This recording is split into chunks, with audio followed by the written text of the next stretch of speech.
তার কণ্ঠে আমরা গান একটি কবিতা পাঠ হিরো। নমস্কার, সবাইকে জানাই রথযাত্রার অনেক শুভেচ্ছা ও অভিনন্দন। এখন আমি একটি কবিতা পাঠ করতে চলেছি।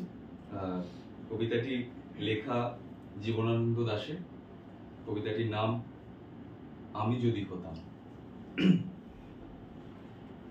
আমি যদি হতাম বনহংস, বনহংসী হতে যদি তুমি কোনো এক দিগন্তের জলশিরি নদীর ধারে, ধান ক্ষেতের কাছে ছিপছিপে স্বরের ভিতর এক নিরালা নিরে, তাহলে আজ এই ফাল্গুনের রাতে ঝাউয়ের শাখার পেছনে চাঁদ উঠতে দেখে আমরা নিম্নভূমির জলের গন্ধ ছেড়ে আকাশের রূপালী শস্যের ভেতর গা ভাসিয়ে দিতাম।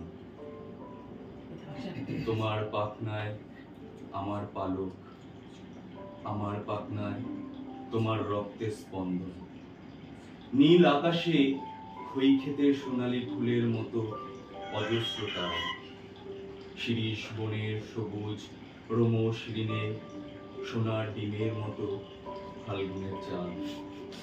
হয়তো গুলির শব্দ, আমাদের তির্যক গতিস্রোত, আমাদের পাখায় পিস্টনের উল্লাস, আমাদের কণ্ঠে উত্তর হাওয়ার গান।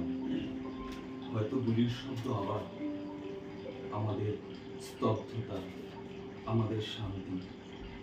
আজকের জীবনের এই টুকরো টুকরো মৃত্যু আর থাকতো না, থাকতো না আজকের জীবনের টুকরো টুকরো সাথের ব্যর্থতা ও অন্ধকার।